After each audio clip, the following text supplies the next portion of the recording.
of Transportation. Please welcome on stage Attorney Mark Steven C. Pastor.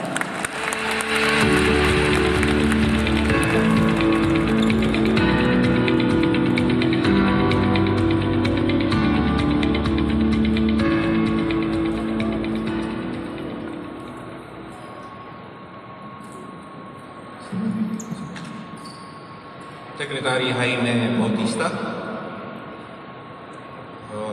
Mr. Hansi, our partner, Mr. Steven Tan in all our programs, Senior Vice President for Operations, Mr. Bien Madeo, Mr. Robbie C. of Movas One, Mr. Lionel Tangangco, Motorist for Sustainable Transport, Dr. Maureen Mata, Persons with Disability Representative, Ms. Alisa Belda, Make It Safer Movement, Nico Tupas of Manila Moves, Bicycle Friendly Philippines, and Pinay Bike Commuter Community, represented by Ms. Anelea Crisostomo, with Mr. Hernani Loreto, Wilfredo Dizon, our friends from the media that will exclusively ask us about this event this morning. To our colleagues in government, ladies and gentlemen, magandang umaga po sa inyong lahat mula po sa kagawaran ng transportasyon. Those who have less in wheels must have more on roads. Ito po yung kinakailangan natin. This is what we need. This is the culture that we need. As we saw in the video earlier, Copenhagen took 40 years to change that mindset. And for the Philippine government, for the Department of Transportation in particular, this is what we need. A change in mindset. Everything starts in the mind. So everything else will follow. It is our pleasure, it is my pleasure to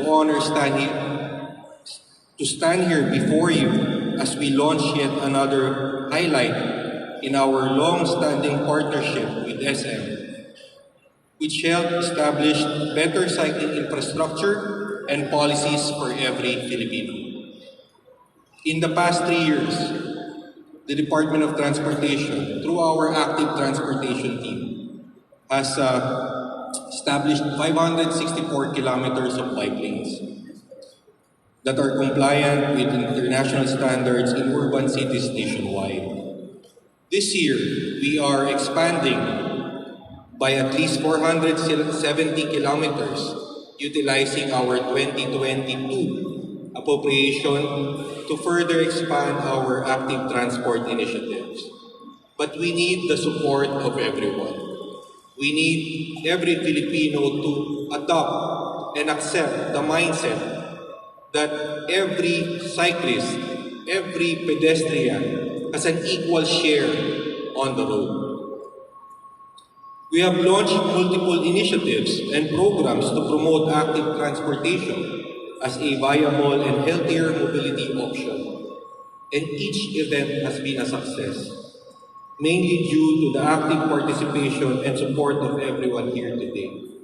But more importantly, we need corporate partners, private sector partners like SM to help us expand our horizon, to help us make people understand what we're trying to achieve here. The culture should change now. So on behalf of the men and women of the Department of Transportation, especially our active transportation team, allow me to express our sincerest gratitude to all of you, particularly SM Supermalls, for partnering with us again in launching the Share the Road campaign video and for continuously assisting the government in the furtherance of this advocacy. We would also like to thank Mr. Kim Atienza, who is an avid cyclist, to share his talent to create an informative and engaging video to help us advance our cause. and to all our active transport advocates and supporters, especially civil society groups such as the Move as One Coalition, who have been with us since day one. We thank you. As we aim to continue providing alternative and healthier mobility options for our road users, the Department of Transportation is pleased to have a leader whose priorities are in line with the needs of our commuters and road users. So without further ado, please allow me to introduce our keynote speaker for today, none other than the Department of Transportation Secretary Jaime J. Bautista. Thank you.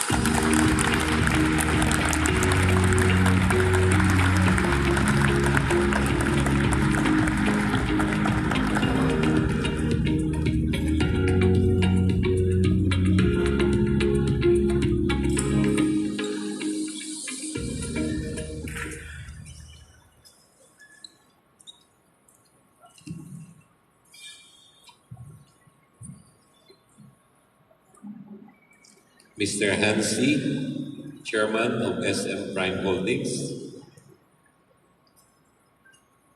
Mr. Stephen Tan, President of SM Supermalls, USEC Stephen Pastor of the Road Transport and Infrastructure, Mr. Robbie C. of the Move as One Coalition, Ms. Ira Cruz, AH Mobility, Mr. Lionel Angangco, Motorist for Sustainable Transport, Dr. Maureen Mata, Persons with Disability Representative, Ms. Alisa Belda of Make It Safer Movement, Mr. Nico Tupas of MNL Moves, members of the biking community, friends from media, ladies and gentlemen, good morning. It is with great pleasure that I join you in today's launching of the Share the Road video campaign and the singing of Pledge of Commitment. This event shall reaffirm the department's partnership with SM to intensify and strengthen our information education campaign for the benefit and empowerment of active transport users across the country. We are gathered here today to show our commitment to one of the most crucial agenda, the Philippine Development Plan 2023 to 2028, which is to build safer, more accessible, and more sustainable road infrastructure for the Filipino commuters. It is important to note, and we cannot emphasize enough, that the President, through the PDP 2023 to 2028's adoption, recognizes that pedestrians and cyclists should be accorded the highest priority among all road users. But in order to create such communities, it is imperative that we must all together work towards a change in mindset. We will continue this crusade for the active transport agenda as we have commenced this launching and embarked on a challenging yet fulfilling mission of consistently educating, informing, and empowering our citizens on the vital role of active transport, its policies, infrastructure, and protocols. On behalf of the men and women of the Department of Transportation, I would like to extend our sincerest appreciation and gratitude to SM, who will be helping us amplify the active transport agenda in the entire nation, which entails a lot of information, education activities, and other initiatives in promoting safety guidelines for all road users and providing them ease of access to all information they need related to active transport. Po. Ano po ang share ng SM dito sa Well, Share the Road? Aside from creating the video, no, i-share to sa lahat ng SM Supermalls from Luzon to Mindanao.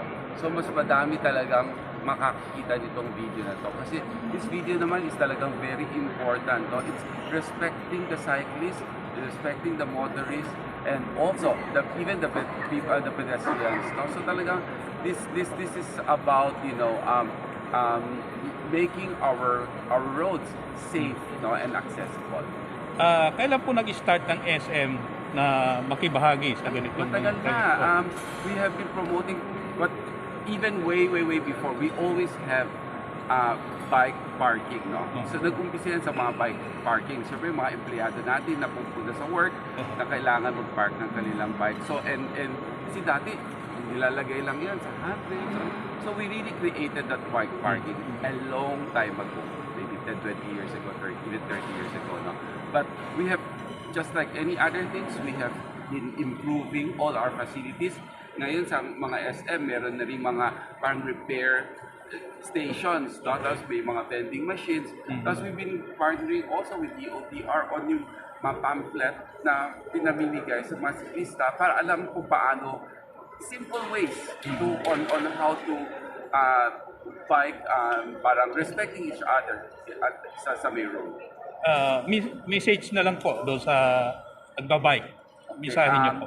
Please be safe. We should respect each other. We should respect, of course, the cyclists. That's very important, but also the pedestrians. Maraming salamat, sir. Thank you. Maraming salamat.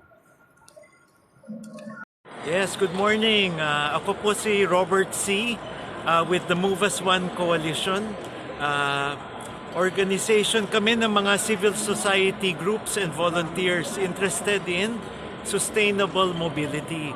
So, public transport, walking and cycling, yun ang pina-prioritize namin.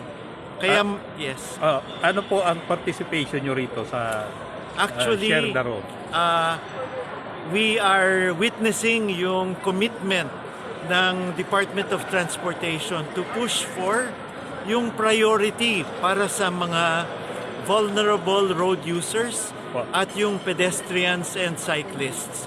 So maganda po ito kasi lahat tayo pedestrians eh.